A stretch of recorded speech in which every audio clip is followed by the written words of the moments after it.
안녕하세요. 예, 안녕하세요. 네, 건강 클라라. 송현의 의학정보 시간입니다. 예, 오늘은 고혈압에 대해서 알아보도록 하겠습니다. 네. 고혈압은 앓고 계신 분들도 많이 있어서 관심이 많을 것 예, 같은데요. 일단 우리가 보통 때 고혈압이라 그러면 정의가 어떻게 돼요? 얼마 이상이 고혈압이에요? 네, 혈압이 높은 게 수치가 어느 정도 되면 고혈압이라고 하냐면 숫자를 기억하시면 좋은데 140에 90 이상입니다. 예, 140, 90. 앞에 140은 수축기 혈압이고 90은 이완기 혈압이라고 하는데 예. 심장이 피를 짜줘서 혈압이 혈관에 도달하는 혈압을 수축기 혈압이라고 하고, 반대로 이제 심장이 이완하면서 이제 피를 받아들일 때 그때 압력을 또 이완기 혈압이라고 합니다. 한마디로 그러면 짜줄 때의 압력이 수축기 네네. 혈압, 네. 심장이 이완됐을 때의 이완할 압력이 때. 예, 확장기 혈압. 네. 정상은 얼마예요? 120에 80 오케이. 정도가 되겠습니다. 예. 한 번이라도 혈압이 높게 나오면 고혈압이에요? 아니면 왜냐면 우리가 뭐 어떤 경우에는 혈압이 그렇죠. 높았다 낮았다 들쑥날쑥하는 경우가 있는데 항상 일정한 게 아니라서 예. 높을 때도 있고 좀 낮게 나올 때도 있는데요. 보통 저희가 고혈압이라고 정의를 할 때는 2번 정도 측정을 한 다음에 평균 값을 내서 예. 혈압이 어느 정도 되는지 보는데요. 보통 아침에 일어났을 때는 혈압이 좀 높고요. 예. 다른 때에는 혈압이 좀 낮습니다. 예. 그래서 그리고 워낙에 들쭉날쭉하신 분들은 요즘에는 24시간 동안 혈압을 측정하는 그런 검사도 있어서 그렇게 해보고 고혈압을 진단하기도 합니다. 그럼 그렇게 지속적으로 측정하는 경우에는 그것도 하루 네네. 중에 얼마 이상 나오면은 네. 고혈압이라고 얘기를 하는 네네. 건가 그렇죠. 보죠. 예. 고혈압은 그냥 우리가 보통 때 많은 사람들이 자기는 고혈압을 갖고 있다 해도 어떤 특별한 증상이 없는 경우가 많은데 그래도 꼭 치료를 물론 해야 되겠죠. 고혈압은 다른 질환하고 달리 환자분들이 느끼는 증상이 별로 없고 불편해하지 않기 때문에 치료 자체를 안 하는 분들도 많아요. 하지만 고혈압이 계속 지속되게 되면 관상동맥 질환이나 심장에 계속 무리가 가서 심부전이 생길 수 있고 예. 또 뇌졸중이나 뇌출혈이 많이 생길 수 있습니다. 또 신장, 콩팥이나 말초 혈관에도 문제가 생길 수 있으니까 고혈압이 있는 환자분들은 평상시에 잘 혈압을 관리하는 것이 중요해요. 그러니까 고혈압이 1차적인 원인이 돼서 굉장히 많은 그렇죠. 다른 병들이 네네. 생긴다는 네, 거죠. 우리 온몸의 혈관에 예. 다 미치는 그런 예. 질환이기 때문이죠. 우리나라 고혈압 환자는 대략 한 어느 정도나 됩니까? 얼마나 될 것 같으세요? 뭐 한 적어도 4분의 3? 4분의 3? 예. 성인의 4분의 3이 예. 고혈압이. 제 주변은 다 고혈압 환자들 많아서. 교수님의 주변 분들은 예. 그 연령대에서는 고혈압 약 드시고 계신 분들도 많고 예. 진단받은 환자분도 많긴 할 텐데요. 저 2018년에 대한 고혈압 학회에서 이런 고혈압 환자를 얼마나 되는지 한번 알아봤더니 30세 이상 성인의 한 29%, 그러니까 30% 정도가 고혈압 환자고, 그러니까 3분의 1이네요. 네네 3분의 예. 1이고 우리나라 인구의 한 1,100만 명, 그 예. 정도가 고혈압을 앓고 있습니다. 예. 근데 고혈압을 이렇게 많이 고혈압으로 진단되는 환자분들이 많긴 한데요. 예. 자기가 고혈압이라고 알고 있는 환자분들은 얼마 안 돼요. 실제로. 최근에는 무슨 사우나나 어디 이런 데 가면 혈압계 측정들이 있어서 네. 많이들 측정을 하기 때문에 헬스장에서도. 예, 많이들 알고는 있는 것 같은데 치료를 안 한다 뿐이죠. 치료도 안 하고 그리고 또 그런데 관심이 없다 보면은 난 혈압 항상 정상이지 뭐 이렇게 생각할 수도 있고, 높아도 그냥 한 번 정도 높을 수 있다 이렇게 생각을 하시고 좀 넘어가는 환자분들이 많은데, 자기가 고혈압 환자라고 인지하는 환자는 한 65%고 예. 그리고 그래서 정말 약을 먹고 치료를 하는 환자분들은 그 중에 또 60%, 예. 그리고 잘 조절되는 환자분들은 40%밖에 되지가 않아서 약을 먹고 있어도 나머지 60%는 예. 그런 목표 혈압에 잘 도달하지 못하고 치료가 예. 잘 안 되는 경우도 많다고 예. 생각을 하시면 되겠습니다. 자, 고혈압은 지금 뭐 혈압이 높다고는 얘기했지만 네. 그 왜 혈압이 높아집니까? 그렇죠. 왜 사실 혈압이 왜 혈압이 높아질까? 높아질까요? 네, 예. 또 한 번쯤 궁금해 보셨을 텐데요. 우리 몸의 그 콩팥, 신장에서 나트륨을 이제 배출을 하는데 예. 이런 배출하는 속도보다 훨씬 먹는 나트륨 섭취가 소변을 보면은 네네. 거기에 소금기가 그렇죠. 나간다 네네네. 말이죠. 나가는 것보다 먹는 게 더 많으면 그것 이제 물을 끌어당기면서 혈관의 부피를 넓히면서 예. 혈압이 높아질 수 있어요. 예. 그리고 교감신경 호르몬 중에 아드레날린 호르몬이 있는데 이게 장기간 계속 노출되게 되면 너무 긴장되었다거나 그렇게 되면 장기간 계속 혈관에 이런 저항을 높일 수가 있습니다. 예, 저도 그래서 외래에서 환자들이 오면 그렇게 표현을 해요. 왜냐면 환자들이 가끔가다 혈압 측정하고 혈압이 높은 것 때문에 긴장하는 경우가 많거든요. 그쵸. 근데 저는 그거는 정상이라고 얘기를 네네. 해주거든요. 왜냐하면 우리가 호랑이를 본다. 그렇죠. 그러면 빨리 도망갈 준비를 맞아요. 해야 되니까 혈압이 높아지는 게 많아요. 아드레날린이 확 나오죠. 예. 네. 근데 이제 호랑이를 계속 보고 있으면 한마디로 하면 아드레날린이 많아지니까 장기간 노출되면 고혈압이 될 수 있죠. 오케이. 무슨 말인지 알았어. 그래서 병원에만 오면은 그 배기 고혈압이라고 해서 의사를 만나거나 병원에 오면 그때 혈압이 높아지는 환자분들이 있는데 그렇죠. 그런 환자분들은 24시간 혈압 측정을 하면 도움이 됩니다. 근데 혈압이 높아지면 혈관은 어떤 변화가 와요? 혈관이 그 저항이 우선은 세지고요. 예. 두꺼워지고 그리고 예. 또 우리 성인들은 동맥경화를 많이 앓고 있기 때문에 혈관 안에 계속 찌꺼기가 끼게 되면 내경 안에 그런 둘레가 작아지기 때문에 예. 저항이 4배 정도 높아지죠. 내경에. 예. 그래서 이런 동맥경화만 있어도 고혈압이 될 수 있습니다. 그러니까 한마디로 하면 혈압이 높아져서 그 높아진 혈압이 혈관의 내피세포에 계속 영향을 그쵸. 줘서 내피세포가 변화가 와서 한마디로 하면 딱딱해진다 이런 네네. 얘기가 되는 거네요. 네. 예. 자 이제 고혈압의 원인은 왜 고혈압이 와요? 다른 장기가 망가져서 그 2차적으로 고혈압이 오는 경우도 있지만 제일 많은 원인은 그냥 그 1차성 고혈압이 있는 경우가 제일 많아요. 그래서 그 1차성 고혈압. 예. 처음 시작이 이제 혈압이 높은 것부터 시작해서 다른 장기에 이제 영향을 예. 미친다는 의미인데 한마디로 1차성 고혈압 원인이 없다는 얘기예요. 네, 그렇죠. 원인이 없다는 얘기예요. 이게 그냥 발병 시작 원인이다, 예. 시작이다라는 얘기인데 예. 가족력이 있거나 저는 예. 가족력이 있는지 꼭 물어보거든요. 예. 가족력이 굉장히 중요한 그런 위험 인자고 그리고 환경적인 요인, 유전적인 요인 이런 게 원인이 될 수가 있습니다. 그리고 이제 아무래도 이런 혈관도 오래오래 쓸수록 많이 낡아지고 불편해지는 것처럼 나이가 많아짐에 따라서 고혈압 환자들이 많거든요. 예. 그래서 그 연령대가 있으신 분들은 혈압 체크를 평상시에 계속해서 높아지지는 않는지 그런 걸 좀 알아보는 게 중요해요. 그럼 고혈압이 유전이에요? 한마디로? 그렇죠. 유전일 수 있죠. 유전이요. 네. 유전. 네. 비만하고 대사증후군이란 말들도 많고 비만하고 대사증후군이 있으면 혈압이 높아진다는 얘기도 있는데 요거 두 개의 관계는 어떻게 돼요? 그 우선은 비만이 있으면 예. 보통 우리나라 사람들이나 남성분들은 중심성 비만이라고 해서 복부에 예. 그런 그 내장 비만으로 해서 복부 둘레가 많이 높아지는 경우가 있는데 그러면 이제 복부의 대동맥이라든지 아니면 그런 내 압력이 높아지기 때문에 이런 중심성 비만 때문에 고혈압이 오히려 거꾸로 생길 수가 있어요. 아 중심 그러니까 거기서 압력을 누르기 때문에 네. 혈압이 높아지고 또 저런 것도 있죠. 사실은 지방이 많으니까 그 기름기가 다 혈관에 끼겠죠. 아, 그 동맥경화가 동맥경화 많아지니까 혈관의 내경이 좁아져서 그렇죠. 저항이 높아지는 것도 예. 원인이 되죠.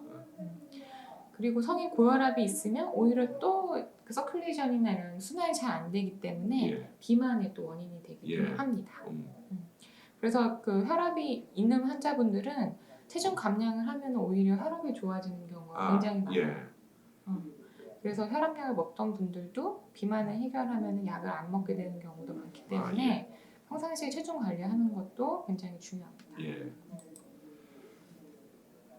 그리고 이제 두 번째 원인으로는 그 보통은 그냥 1차성으로 고혈압이 먼저 시작되지만 아까 말씀드렸듯이 신장과 고혈압은 끊을래야 끊을 수 없는 관계가 되는 것처럼 신장에 질환이 있어서 신장에 혈관이 막혀 있거나 신장에 실질의 어떤 질환이 있으면 그것 때문에 고혈압도 많이 또 생길 수 있어요. 그럼 이런 거는 1차성 고혈압이라고 안 그러고 2차성 고혈압이라고 그렇죠? 다른 원인에 그러네요. 의해서 혈압이 생기는 건 2차성이라고 하고 또 여러분들이 많이 잘 못 들어보셨을 만한 질환 중에 폐쇄성 수면 무호흡증이라고 해서 자는 동안에 호흡이 잘 안 되고 숨을 안 쉬는 상태로 한 10초 이상 예. 그렇게 코 고는 사람들한테 그쵸? 이제 많이 네, 생기는 네. 거죠. 코를 골다 보면 네. 자다가 네. 갑자기 저도 가끔가다 이러는데 아. 특히 술 많이 먹고 이러면 네, 뭐 한 남성분들이 10초, 그런 20초 이렇게 분들이 숨을 안 많죠. 쉬고 네. 그러면 이제 그런 경우가 있어요. 산소공급도 안 되고 또 이제 피가 안 통하기 때문에 그런 걸로 또 그 고혈압이 생길 수 있습니다. 예. 고혈압에 아까 시작에서도 잠깐 얘기했는데 그 증상이 없는 사람들이 많은 것 같아요. 네네. 근데 그 뭐 어떤 증상이 있을 수가 있어요? 혹시라도 진행했을 증상이 때면. 없기 때문에 예. 오히려 무관심할 수가 있어요. 예. 그래서 병원이나 건강검진에서 혈압을 재보고 왜 이렇게 높지? 하고 이제 오히려 그 병원을 찾는 환자분들이 많은데 예. 간혹 가다가 내가 요즘에 머리가 너무 아프고 예. 여기 귓골이 당기고 예. 이제 그런 두통 증상 때문에 외래를 찾는 환자분들이 있거든요. 예. 근데 아무래도 환경적인 요인으로 스트레스라든지 과로 이런 게 또 고혈압의 원인이 될 수 있기 때문에 예. 항상 고혈압 환자에서 두통이 생기는 건 아니지만 갑자기 두통이 생겼다든지 그런 불편한 게 있으면 한번 혈압을 체크해 보는 것도 도움이 됩니다. 저는 그 가끔가다 환자분들이 저한테 물어보면 그렇게 얘기를 합니다. 오히려 두 개가 반대인 경우가 더 많은 것 같아요. 머리가 아프면 그때 아까 얘기한 스트레스 호르몬이 증가돼서 혈압이 높아지는 계속 경우가 신경 쓰니까. 많고 이론적으로는 혈압이 높다 그래서 굉장히 중증도로 뭐 혈압이 굉장히 높아져서 뇌 혈류량이 많아져서 두통이 발생하는 아니면은 네네. 뭐 실제로는 그것 때문에 생기는 건 아니니까요. 고혈압 치료는 어떤 방법들이 있어요? 이렇게 자신이 혈압이 어느 정도 되는지 알아보는 것도 중요한데 만약에 고혈압이라고 진단을 받았으면은 거기에 맞게 이제 치료를 하는 게 또 중요하죠. 약을 많이 먹게 되는데요. 예. 우선은 약을 드시는 것보다 아까 말씀드렸듯이 여러 가지 그런 환경적인 요인을 좋게 하면 고혈압 치료에 도움이 될 수 있습니다. 우선 첫 번째로 체중 감소. 예. 비만인 환자분들은 체중을 좀 감소를 하게 되면 혈압이 낮아지게 되고 예. 또 한국 사람들은 보통 이런 염화 나트륨, 나트륨을 많이 먹기 예. 때문에 이런 것들 배출이 안 되고 섭취량이 너무 많으면 그것 때문에 또 고혈압의 원인이 될 수 있어서 이런 나트륨의 양을 조절하는 게 좋겠습니다. 소금기를 줄여라. 네네. 예. 그렇죠. 그리고 평상시에 식사를 하실 때 포화지방이라든지 아까 동맥경화도 얘기했지만 포화지방이라든지 그런 지방 함량이 많은 음식은 가급적 피하시는 게 좋겠고 술, 담배 이런 것도 피하시면 그 혈압 관리하는 데 도움이 됩니다. 그래서 술은 어느 정도 마셔야 되나 또 궁금하실 텐데요. 어느 정도 먹으면 괜찮을 것 같으세요?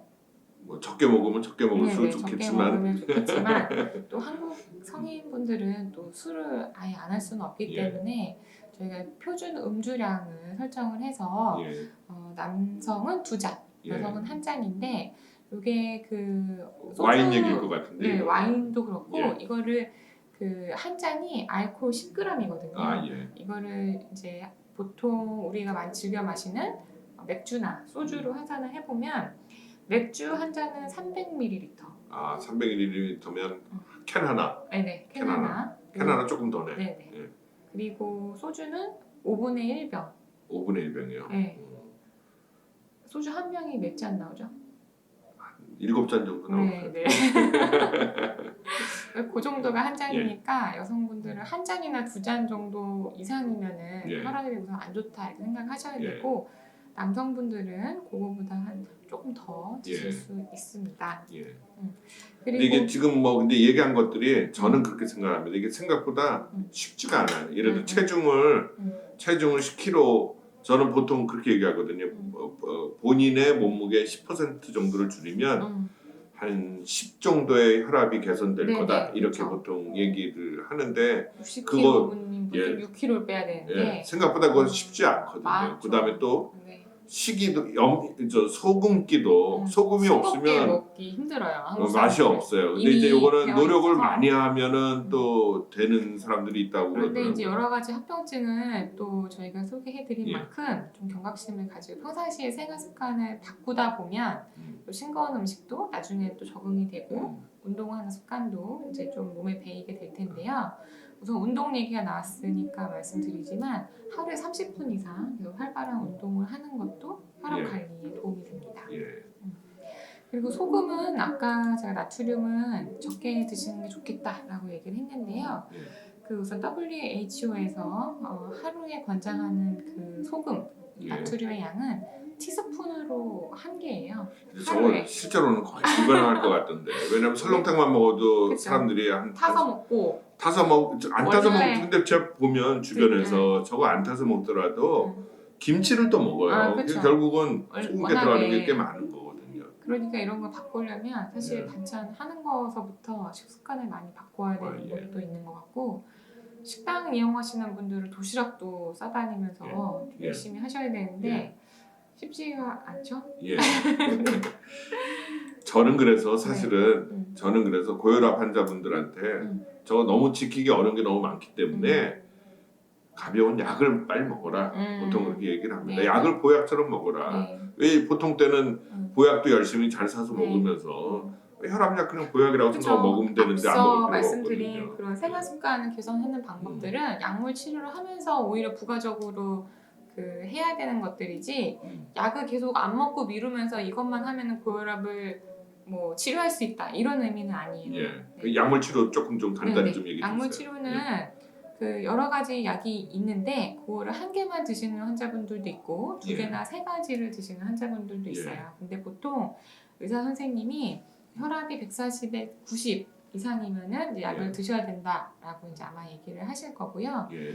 그리고 그 약을 먹으면 어떤 효과가 있냐면 수축기 혈압을 10만 낮춰도 뇌졸중의 경우는 한 35%에서 40%, 또 허혈성 심질환의 경우에는 12%, 또 심부전의 위험은 50%까지 낮출 수 있어서 이렇게 평상시에 혈압 관리를 잘 해야지 심장이나 신장, 그다음에 뇌의 그런 질환을 예방할 수 있습니다. 예. 한마디로 얘기하면 혈압이 140인 환자를 130까지만 30. 낮춰줘도 네. 굉장히 많이 줄이는 여러 거예요. 가지 여러 가지 질환을 병을 한 반 예방할 이상 수 줄이는 있죠. 거네요. 예. 네네. 그래서 혈압이 140 이하, 그다음에 이완기 혈압은 80에서 85 정도 유지가 되면 혈압약을 드시면서 내 혈압이 잘 조절되는구나 라고 생각하시면 되겠고 그 이상으로 계속 혈압이 높은 환자분들은 약을 드시거나 이런 것들을 조금 의사 선생님하고 조절을 할 필요가 있습니다. 예. 자, 여태까지 고혈압에 대해서 이글라라 선생이 잘 정리를 해줬는데 마지막으로 고혈압 환자에게 하고 싶은 말 뭐 있으면 한번 해주세요. 혈압을 이제 혈압계가 많이 가지고 계시기 때문에 언제든지 혈압을 좀 재보시기 편하시긴 할 텐데요. 고혈압 환자들은 집에 혈압계 하나 정도는 자동 혈압계 예. 하나 정도 있으면 좋을 것 같습니다. 예. 그래서 본인의 혈압을 측정하고 잘 조절되는지 그런 거 살펴보시면 좋겠고 트렌드, 경향을 보는 게 그쵸? 중요하다고 네네. 저도 얘기합니다. 네네. 그리고 아까 말씀드렸듯이 약을 여러 개 드시는 환자분들도 사실 꽤 많아요. 예. 약을 2가지 이상 드시는 분들은 우리 한국 성인의 40%고 3가지 드시는 분들도 17%나 됩니다. 예. 그래서 본인이 먹는 약의 이름하고 용량을 알기가 굉장히 어려운데 예. 비상시에 약을 잃어버렸거나 아니면 다른 지방으로 출장을 갔거나 약이 없는 경우에 자기 무슨 약 먹고 있는지 모르는 환자분들이 있거든요. 예. 그럴 때를 대비해서 그리고 본인의 약의 이름과 용량 정도는 잘 아시는 게 좋아요. 예. 그런 것들을 숙지하시면 좋고 또 아까 말씀드렸듯이 심장, 뇌, 말초, 혈관 여러 가지 장기에 무리를 줄 수 있는 질환이기 때문에 평상시에 이런 합병증이 생기지 않는지 다른 검사를 해보면 좋은데 혈액 검사, 그 다음에 심전도, 심장 검사, 당뇨병 검사 이런 대사증후군의 그런 질환 검사도 평상시에 꼼꼼히 챙기시면 잘 관리가 될 수 있을 거라고 생각합니다. 지금 말씀하신 게 저는 고혈압 환자한테는 제일 중요하다고 생각됩니다. 네. 그러니까 한마디로 하면 약을 평소에 잘 먹어서 네. 컨트롤하고 두 번째 혈압이 높으면 다른 장기들한테 문제가 있을 수 있으니까 평상시에. 다른 장기가 문제가 있는지 정기적으로 검진. 검사를 받아라. 네네. 이게 제일 중요할 것 같습니다. 네. 예, 이글라라 선생님 감사합니다. 네네. 궁금하신 점이 있으면 또 저희한테 올려주세요. 예, 감사합니다. 네, 감사합니다. 안녕히 계십시오.